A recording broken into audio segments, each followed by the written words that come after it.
Hello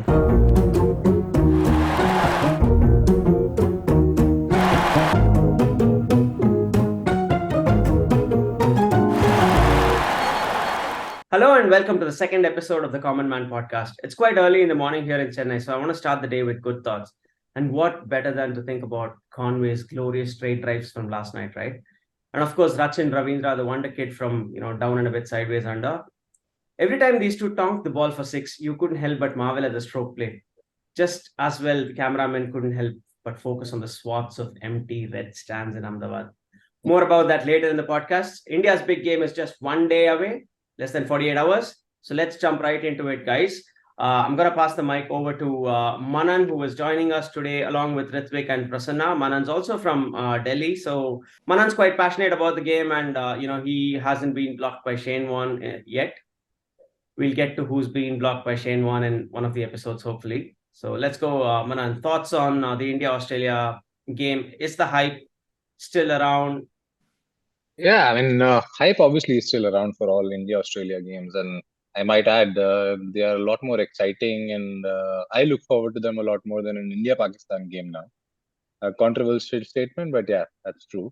Of course, it'll be a cliffhanger, the biggest game of the tournament, apart from maybe the finals, as touted. But in the larger scheme of things, I guess, the format is such of the World Cup, the game might be not as big as, people are making it out to be in terms of, 10 more games to go, etc. What I'm most looking forward to in for Australia is Marnus Labuschagne's performance. He's that Goran Ivanisevic of the selection, was not in the team earlier, and now suddenly Dr. Cummins decided that Ashton Agar is injured, taking tips from Dr. Sharma's treatment and diagnosis. So I'm most looking forward to how he plays out. Of course, cheering for India all the way through. I think it will be a spinning wicket, not like a dead rubber that the test matches had in the country, but overall, it should be a fun game. Fantastic. Thanks for your thoughts, Manan. As I can notice, three of you guys are wearing the blue jerseys or rather blue shirts, and I'm the one wearing the yellow shirt. But this comes from a place of CSK fandom, not really Australia. We do have a confused Australian here who supports the Indian team, and he's not wearing his creepy hat today. Welcome to the podcast, Prasanna. Let's hear your thoughts about the India-Australia matchup. What do you reckon? Is Australia really worth the hype? Is like Manan said, is Marnus Labuschagne the guy to watch out for, or should we be worried about David Warner's resurgence back into form in the one-day format, because he's been on fire of late? Yeah, good afternoon, everyone. To anyone listening from Australia, so good afternoon. Before I start, obviously pay my respects to the Gadigal people of the Eora Nation and acknowledge traditional elders past, present, and emerging. Look, really excited, eh? India versus Australia, great place to start. All those people that have been asking about my accent, I am an Australian. I've lived in Australia for 20 years or so this is my accent. I can switch it from Indian to Australian very easily, right, when I'm talking to brown people and my classmates here. Oh, but generally, look at you calling us brown people. Brown Munde. I can switch to Indian accent. Is it like this? Is it? Anyway, look, I reckon since 2001, I reckon the competition's really hotted up, right? Ever since Ganguly made Steve Waugh wait for the toss in the fantastic Bodega Gavaskar series way back, it's just become bigger and better. And, I think this contest isn't something that's, mired in geopolitics or history or anything like that. This is just basically two sides that play some bloody good cricket, have some bloody good superstars, just slugging it out, and it's getting better and better. So that's why I'm so excited about cricket in India, Australia, and despite being an Australian citizen, I'll happily bleed blue. PK is bleeding blue and his computer screen's freezing now and then. So Australian infrastructure at its best. We do have intel from Prasanna that he is actually pretending to be in a meeting at work, and he's been using one of the conferencing facilities at his workplace. So kudos to you, Prasanna. Thanks, mate. Thanks. Going the extra mile on the podcast. At the end of this, Yeah, we're not going to mention. We're not going to mention. He's working at a bank. Yeah. Oh, Jesus Christ. Right then. So, Ritvik, Shekhar, welcome to the podcast. We do acknowledge the Dhoni poster in the background. Let's hear your thoughts about. That's a good like charm for this World Cup. So thanks, Vijay, and good morning, everyone. So I personally feel that the Australia game is the most crucial game for India's campaign in this World Cup, and I'll tell you why. So India and Australia have met 12 times before in the World Cup history, and out of which Australia has won 8 times. Now, out of these 8 wins, Australia won 2 matches only by a margin of 1 run in 87 and 92. So that shows that how close these two teams have been. 2 more times they knocked us out of the World Cup, 99 and 2003. We all remember that heartbreak. Now, out of the 4 times when India won the matches against Australia, 2 out of those 4 times, we went on to win the World Cup. So you get the drift, beat Australia, win the World Cup.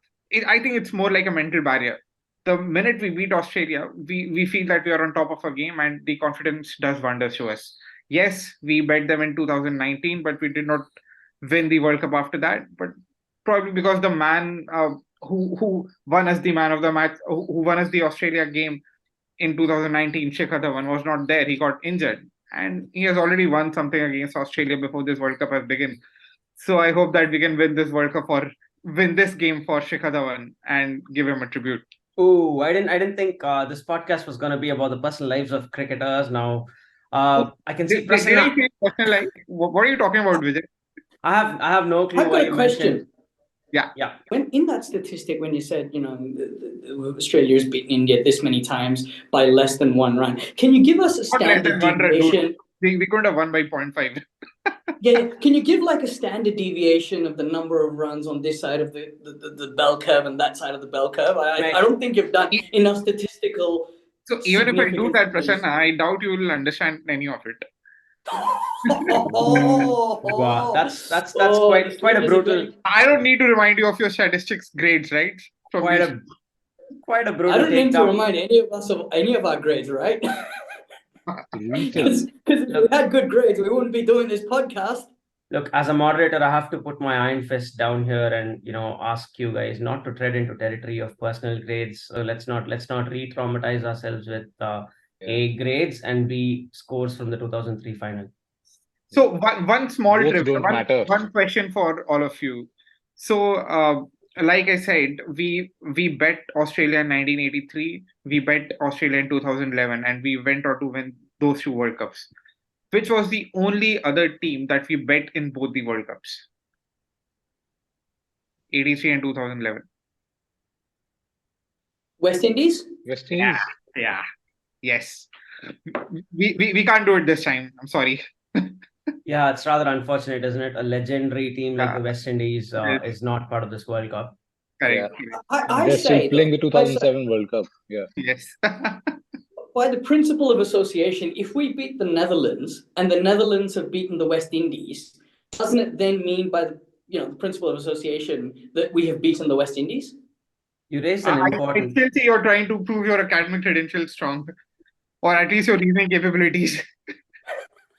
I think it's called the law of transitivity. Fair enough, transitivity, whatever. Look, that's how us Aussies were happy when Australia got kicked out by Argentina, right? We got kicked out by Argentina, and Argentina went to win on the FIFA Hey, World Cup. nobody gives a shit about Australian soccer team, PK. So let's move on from there. Speaking of the Netherlands, they've got an interesting match coming up against Pakistan, who are yet to find form in the run up to the World Cup. But you never know. Pakistan is a wild card. But the Netherlands seem to be a pretty decent side. So do you think it'll be an interesting match, or is it going to be like the other game, which is Bangladesh versus Sri Lanka? Honestly, I think it's Bangladesh versus Afghanistan, beg your pardon. So, I think Afghanistan's going to win that one. I don't think we need to I do care about Bangladesh. I care about them losing, to be honest. I don't know why. I don't know just why. I have no reasons, but I do not like them winning. And I think maybe it's the Nagis dance, maybe it's Shakib's antics or whatnot. Even if they're playing, Hong Kong or even Myanmar, I want them to lose. I don't know why. It's a disdain for whatever reason. Have the scars of 2007 not healed yet? Tamim Iqbal I- smashing Zahir Khan for boundaries here and there. I know, but I think it actually started after that. I think Yeah, 2011 I think onwards, maybe. I think Yeah. Ritvik, I think we can all agree that 2007 was a World Cup that was a bit anomalous. I mean, the only World Cup we should be talking about from that year is the 2020 World Cup, right? Yes. 2007 never happened actually Yeah, for it never us. happened. So look, we need to arrive at a decision here. Like, either the 2007 World Cup still going on in the West Indies or the 2007 World Cup never happened yet. So this is turning out to be one of those Bermuda Triangle type conspiracy theories, guys. So let's take a stand, right? So raise your hand if you think the 2007 World Cup still going on in the West Indies. For the West Indies only. Oh, like that. So they are stuck in like an alternate universe where they're still playing that World Cup and they've not come out of that. But then for the Yeah. rest of us, it's like a bad memory. It's like a nightmare that never happened. It's like Never one of happened. those things. We don't talk about it except in therapy. Like Yeah. it was the earliest stage of QAnon, before QAnon became famous. Or couple of games, I guess, that we may spend like half a minute talking about. South Africa versus Sorry, Sri but Lanka, just a because second. Do we have to talk something about the Netherlands-Pakistan game? Because I don't know anything about the Netherlands team. oh yeah, we So, didn't finish talking about it. yeah. Okay. So this Thoda again. So just I think they've got their full strength side this time around. In the warm ups, I think 6-7 players were out. So that's one thing that should be going for them, and they will be that underdog in the tournament. Is what I feel. They'll cause 2-3 upsets, and one of them could be with Pakistan. You never know with Pakistan, like you said, Vijay. They can beat anybody in the world or lose to anybody in the world. That too within maybe 15 minutes. So it will be a good game to watch out for. Yes, they are missing a couple of key players, but that's still a side to definitely watch out for in the tournament. Probably one of my semi-finalists. And then they'll Netherlands. lose to no, Netherlands. Pakistan. Pakistan. Oh, okay, Oh, okay. wait, we are. Okay. Yeah, I We'll thought you were start talking again. about the Netherlands. No, no. Start again. Yep. Yeah. So yeah, Netherlands game. I guess Netherlands will be a side to watch out for in the tournament. They would probably cause a couple of upsets. It might be against Pakistan because you never know with Pakistan, right? They can beat anybody in the world. They might beat Argentina in soccer also one day if they're playing, but they might lose to Nepal. So most importantly, Pakistan are missing out on a couple of good players. So we'll have to watch out how they play this out. More importantly, again, one more point here. Pakistan's spin has not been doing very well off late. And India will have definitely spinning wickets, so we'll have to watch out in terms of how they play things out. So, if I'm not mistaken, back in 2003, also Pakistan and Netherlands had a match. And that was a game when Wasim Akram went on to get his 500th ODI wicket. And in a very, very funny incident, just after the game, show presenter, I'm not sure who it was, probably Gautam Bhivani, he went up to Wasim and asked him that, do you even remember the name of the guy who was your 500th scalp? And he said, I'm sorry, I don't. So, yeah. Look, Wasim Akram was a legend. He can get away with that. Correct. In the modern day game, I don't think you can. Like, Carlos Brathwaite, you still remember the name for whatever reason. Remember the name. Yes. Yeah, and they're not even playing this time. So who will be Netherlands' Carlos Brathwaite remains to be seen. I want to draw your attention to this other game, Sri Lanka versus South Africa, very briefly, because South Africa seems to be peaking at the right time. They've had a fairly good run of late, including, I think, in one of the warm-up matches, if I remember correctly. However, South Africa does have this knack of, summoning measures, Duckworth and Lewis, somehow bringing the rain gods to piss down on them just as they're nearing victory in a crucial game. So do you reckon that's going to happen again and, the Saffers are going to like crash out of the semis, or do they stand a good chance this time? Thoughts? First thing South Africa needs to have is their analyst needs to be able to read numbers. I reckon that's the main thing. And the second thing South Africa is doing, as you mentioned quite well, is that they're peaking at the right time. And we know how South Africa does it, right? They peak, everyone thinks they're going to win the World Cup, and then they conjure up some way of losing that no one has ever thought of. So they're doing well. They're doing really, really well. So, South Africa, Sri Lanka, it's in your hometown, Ritvik and Manan. So I don't know if you've got tickets to that. Also, we should take a bet on how many people we reckon is going to be at the game, given England, New Zealand. Yeah, we're gonna get to that. But yeah, look, I reckon South Africa's probably got the wood on Sri Lanka at the moment. Yeah, I would expect the same. I would expect South Africa to win this fair and square. Guys, come on. Subcontinental conditions. Sri Lanka is definitely a favorite, aren't they? Yeah. Not sure. See, Sri Lanka needs turning tracks. Kotla might just be a flat pitch where the South African batsmen would go bonkers, put up a lot of runs on board, or chase whatever is offered to them. So I think it's going to be South Africa. They will do well in the league stage, but like everybody else mentioned, that just before the qualifiers, just before the semifinals, there may be some blooper or something may go wrong. Somebody will probably miss a catch or a run out, and they'll just crash like they were never playing the World Cup. My question to the Delhi boys: what would Gambia do? Sulk, like always. I guess he would still somehow make it about himself and his 97, was it, or was it 93? Yeah, 97 in that game. Yeah. So what he should be doing is maybe attending parliament, but yeah. Manan, you were mentioning that Pakistan is a team that lacks spin. On that topic of spin, I can see that the Indian journalistic establishment has been going on overdrive with the spin around yesterday's abysmal turnout at Ahmedabad for the opening game between England and New Zealand. The stadium looked fucking empty, right? And the news that's been slowly trickling down, because initially there was a lot of disgruntlement from, obviously hardcore fans of the game, saying that this is not a good look for cricket in India, where an inaugural World Cup game happens between two neutral teams at a venue like Ahmedabad on a scorching weekday. So obviously people are not going to show up, but it's been made worse by the fact that nobody had any clue where to get tickets from till like less than 2 months to go for the World Cup. So fans of the game from, say, New Zealand and England couldn't even plan their travel. So what's been happening is that I can notice that there's been this whole narrative coming through from a lot of journalists who, there's been this narrative coming from cricket journalists that the stadium is so huge that even a record turnout would look tiny. Now, personally, I think that is an insult to the intelligence of even the below average cricket fan who is not very intelligent and goes to YouTube and leaves comments there. What are your thoughts? Manan, I'll go with you first. I saw a lot of orange there, and that's what the country is, right now. So we have a lot of people. Yeah. Are you talking about the orange empty seats? Depends on the way you look at it. Whether which side of the political agenda you fall on, left, right, center. So yeah, I mean it was bad. Of course, you couldn't find tickets on Book My Show and whatever other portals there were, and they're being sold in the black market. And suddenly, people decided not to turn up. That's the only explanation they'll give.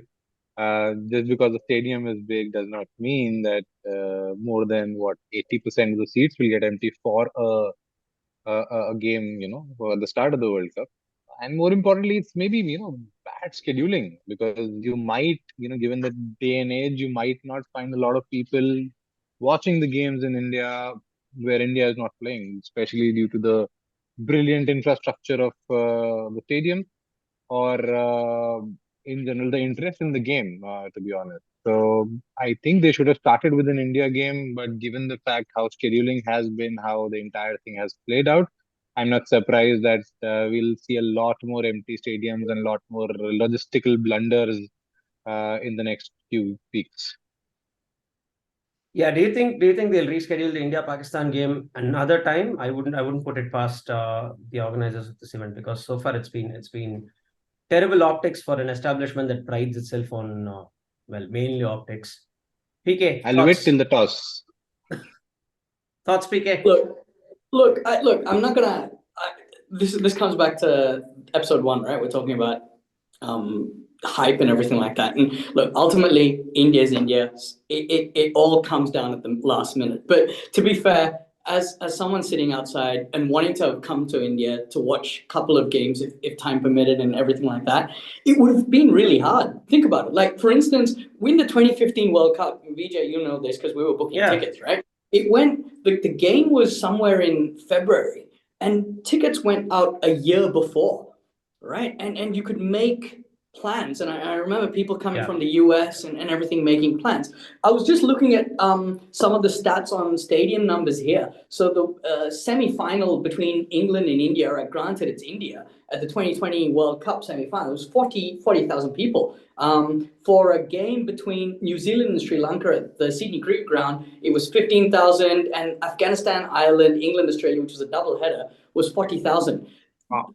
But the thing is, you have to have the infrastructure for people to get there. You need to be able to do stuff in the stadium. And then on top of that, it's just, you need to be able to schedule it so people know exactly this is when they need to be there. This is when they need to leave their house. This is where they need to get bookings. I think it's a whole thing. Look, I'm not going to, the BCCI is the richest body in the world. We love cricket.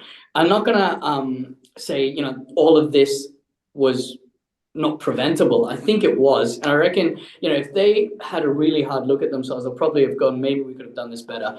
But, the other thing also is, let's all admit it, watching cricket in India is a test of character. Just as it is a test of a character for batters and bowlers on the field, it's probably a test of character for spectators as well.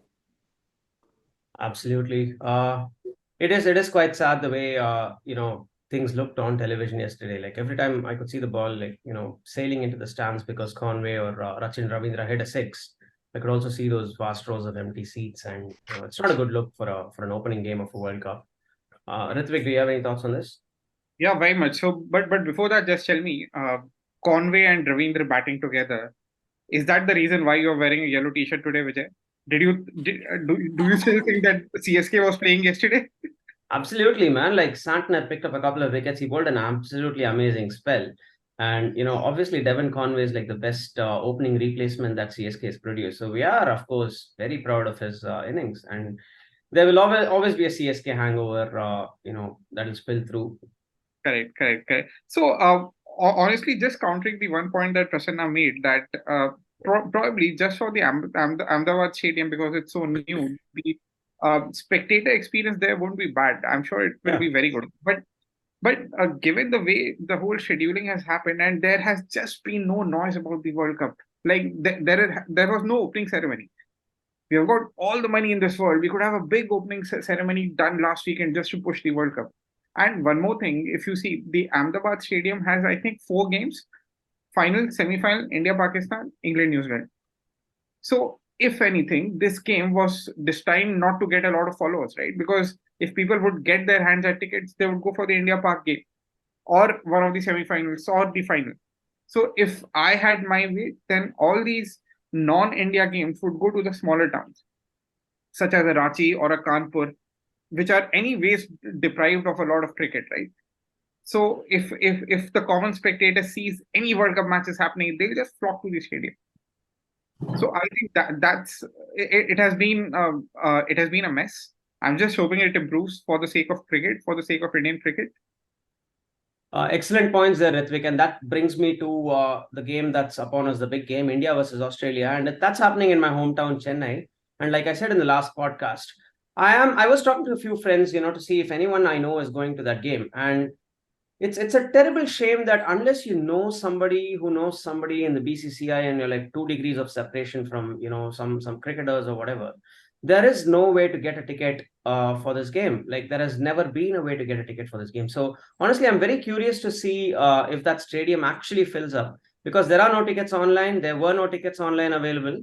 So I want to see what kind of crowds are going to go there. Like, is it going to be like party workers, or is it going to be like who the fuck's going to turn up to aliens? The game? Aliens. Yeah. Who has it? Yeah.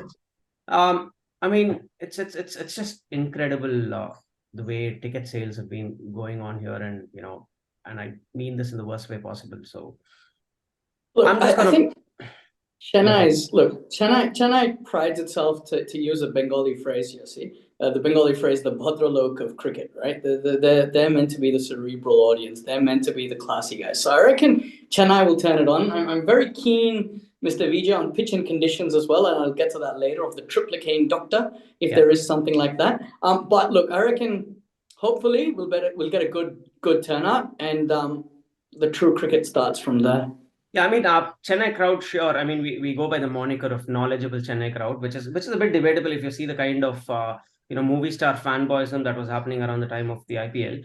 However, I'm not talking about the crowd here because that audience, I don't know how they're going to get into the stadium because nobody has a clue how to get a ticket there.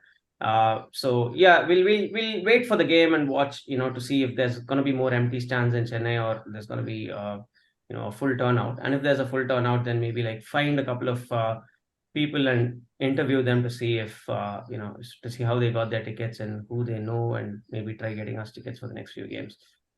Coming back to the pitch and conditions, Chennai has been known to produce like crackers of pitches. Yeah. I reckon it's going to be really interesting. There's definitely going to be a bit of spin on the wicket, so we might see homeboy Ashwin come back into the squad and play his first World Cup game. Possible. And Do you reckon he's going to be doing a live podcast while bowling? Wouldn't put it past him. well, there are days when I feel that Ashwin has been changing his action so much, at least in the IPL, that on some occasions I almost expect him to bowl with his left arm. He's just doing something leg spin, off spin, from somewhere the arm is coming, and I'm like, and anyways, he's partly focusing on the non-striker. So I sometimes expect that he'll just use his left arm and start bowling suddenly. Oh, look, Ritvik, he's moving his arms so much because he's practicing his dance moves, right? You know how us South Indians love dance movies and stuff like that, and we've got some very good dancers. I'm not taking anything away from Tiger Shroff or you, but I reckon he's probably practicing dance moves for a career in cinema. Yeah, look, man, my opinion is if David Warner can bat right-handed, Ashwin can bowl left-handed, and he's going to get his wicket anyway. So Awesome. David Warner, that bloke, after he finishes cricket, I guarantee you he's going to be a Telugu movie star. Did you see the dance moves he was pulling for in that practice game? Right? All the Pushpa dance moves. That bloke, I'm telling you, a Telugu movie star, mate. He's a character. I think there'll be a movie made on him. I mean, disgruntled Australian cricketer who's been shunned by his own board and people hate him. He had an issue with sandpaper, and then he suddenly becomes a legend. For all you know, he might win Australia the World Cup and then say, screw it, I'm out of the squad. Come back, have a flourishing Bollywood career. So one pick for the game. Who do you think is going to win it for India? The one you're assuming that India will win, which is obviously good. I think it'll be Shubman Gill, and bowling, I would say I'll put my bet in Ashwin. I want him to do really, really well this time around. The players that you watch out for and want to do well. Sadly, my predictions, if you guys remember, Prithvi Shaw in IPL tanked, but I hope this time it works. Yes. I reckon India's going to win. I reckon India's going to win by 3 wickets or 30 runs. And once again, I reckon Shubman Gill at the batting and Bumrah and Ashwin for bowling. I mean, it has to be Bumrah in bowling for India. I mean, if Bumrah has a bad day, we're gone. True. I'm actually going to go a bit different here and say Rohit Sharma is going to score a century. He's going to do one of those massive big game innings against Australia. He pulled that off in 2019. So I feel like a repeat's due, and he's also been due a century for a while now. So yeah, I'm calling Rohit Sharma as the player of the game. I think Jadeja should have a good game. Chennai is almost home for him. Yeah. It should be a pitch that turns later in the day, and it begins to grip. So I think Jadeja should get a good game. Change the posture. Whoa. I think change the posture behind me. I think one guy, a gun player. It's Australia, right? It's a big game. You need Virat to fire, and I hope that somebody in the beginning sledges him when he comes out to bat, and that should just get him rolling. My bet is on Virat. All right, so we've got 3 picks then. We've got Shubman Gill, we've got Virat, and we've got Rohit Sharma. Let's see whose career flourishes and whose career tanks, and we'll stop making predictions on that basis. Let's not jinx the careers depend on our predictions. Absolutely, man. Like, there are so many small things that we as Indian cricket fans do to make sure that our team wins, right? Like not moving that arm for a period of maybe 35 overs till the game is over, which is what I did during the final in 2011, where I had my arm stuck on a table and I was asked. It was you. It was you. I won India that game. Yes, it was me. Holding on to your pee. Absolutely. Like bubble moments are like, secondary when it comes to making your team win. So we are a superstitious bunch, aren't we? Yes, very much. Remember, I think it was 2008 or 2009, or could have been before that. Virendra Sehwag and Delhi boy Gautam Gambhir, hashtag love Gambhir. They nearly beat the record partnership by Greenwich and Haynes, right, in a test match. And after that, they asked Virendra Sehwag if he knew what they'd missed out on. Sehwag's like, oh, I don't even know who these people are. And ever since then, his career tanked for a bit, right? So, we are a pretty superstitious bunch. We'll be like, because he did not acknowledge the people that came before him, his career started tanking. I remember that incident very well.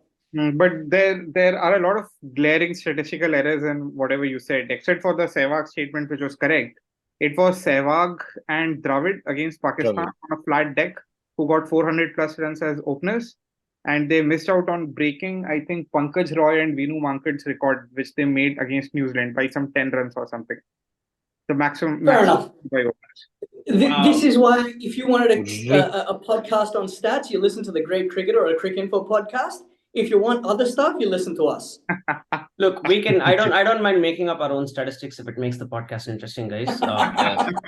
Which brings me to the next section, which is what was the WTF moment of this week, in your opinion? As far as I mean, I'm not asking about your personal life. I really don't want to know. Let's stick to the cricket. Manan, let's go.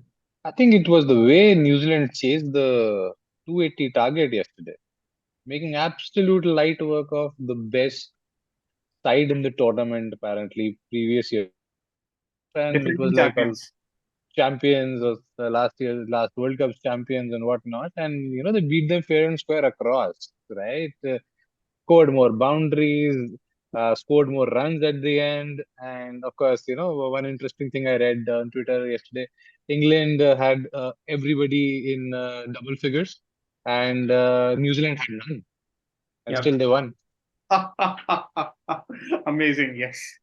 And apparently that's also the first time it happened in all these years of one-day cricket. It's a very interesting stat.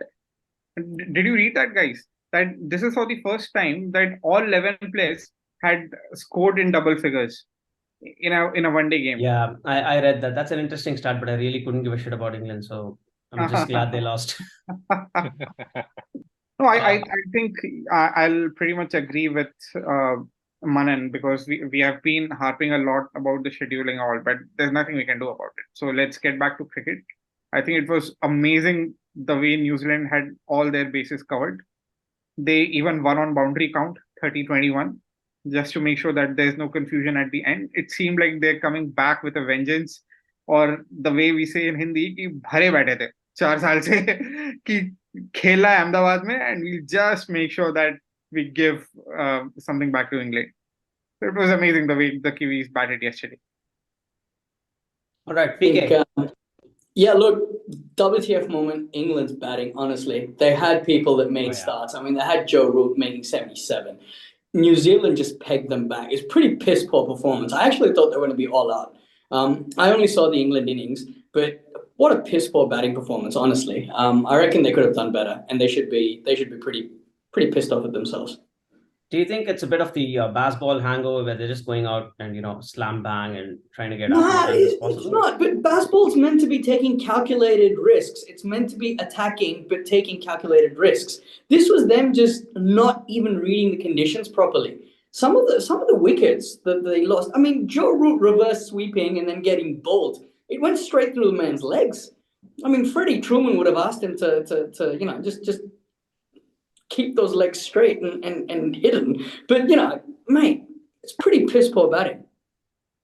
But boss, seriously, if this is how 280 is getting chased down in 36 odd overs, then what's a comfortable score in this World Cup?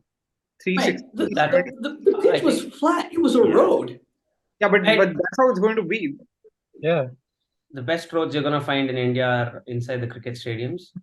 That's just the nature of the games here. But you will find the odd wicket that offers a lot of turn and spinners suddenly come into the play. So you never know. Like there could be the odd really interesting low-scoring game that a big team could get upset in. Like, for Mhm. instance, Afghanistan could just come to the party and screw anyone over on their day if it's a Right. turning wicket, right? So I think it's going to be an interesting mix of games, but totals are going to be upward of 300 to chase for most part. And I think especially for Chepauk, you can expect the curator to have a mind of his own. Yeah, The management or the so-called leadership may tell him they give us a flat deck, and he may just think that let me make the pitch turn. Things like that can happen in Chepauk. yeah. If the IPL is anything to go by, that's quite a possibility, because we had like the lowest scoring games there. I mean, we had quite a few low scoring games there, but we Yeah. also had like absolute roads where even MS Dhoni But got like that's a lot of runs. but that's And the point, no right? insult to the man. He came in like right at the very end, like with 4 balls to face, and then he ended up scoring like a 19 not out, and you know what I mean. Yeah. Stuff But like that's that. the point, right? I mean, if you wanted a flat deck and 2 new balls, just give them a bowling machine. I mean, as a pretty shitty amateur fast bowler, the game's slowly moving towards batting. Like, if you want, you need a decent pitch. And I love the curator for Chepauk saying, screw you, ICC/BCC. I'm gonna make a nice spinning track. And if he does it, good on him. Good on him. We want a competition between bat and ball, or else just bloody get Totally the indoor bowling machine and let's just start counting sixes. I mean, that's how they decided the last World Cup anyway. Yeah, we're not over that yet, are we? And we still don't acknowledge that England won that World Cup fair and square, and Yeah. that's the stand that we as podcasters on here are taking. All right, lads, closing thoughts. We've got 3 games coming up. So we've got Netherlands versus Pakistan, we've got South Africa versus Sri Lanka, and of course we've got India versus Australia. So who are you picking? I'm going to go with Netherlands. Bangladesh, Afghanistan also, yeah. We don't talk about Bangladesh, guys. Afghanistan obviously is going to win that. All right, so I'm picking South Africa and Netherlands to win the games. Like, I'm rooting for them. I hope they win, and of course I'm rooting for India. Manan. Yeah, I'd say South Africa, India, and for what it's worth, Afghanistan. Sadly, I'll be on a flight while the second innings of India game happens, and I'll request the Vistara pilot to announce the scores. Last time I did that, they did not announce it. This time again, I'll plead right outside the cockpit, but hoping for all 3 cracker of games and more crowd, I guess, in Ravi Shastri's words, I hope in the end cricket is the winner, and we'll see how it plays out. Ritvik. Pakistan, definitely. They should beat Netherlands fair and square. Afghanistan, I'm hoping Bangladesh has the upper hand, but then with Afghanistan, you never know. Rashid Khan may hit a few sixes in the end after picking up 3-4 wickets. South Africa should win their game, but I'm very, very excited about the India-Australia game. That's going to be a cracker. Really hoping that India wins it. Okay. The bloke from down under. So I'm going to go India by 3 wickets of 30 runs. Netherlands, Pakistan. I reckon Pakistan's got this. South Africa versus Sri Lanka will probably come down, as I said, whoever has the better data analyst, but I will probably say South Africa. And Afghanistan versus Bangladesh, I don't know how Bangladesh is planning to implode, but it'll be good to see them do that. So Afghanistan and my mate Rashid Khan. All right. Thanks, folks. We'd like to think that's been another cracker of an episode. Thank you for joining us, and thanks to Manan, Ritvik, PK. This has been a pleasure bringing this podcast to you. I'm Vijay. See you all. Take care, and see you after the India-Australia game.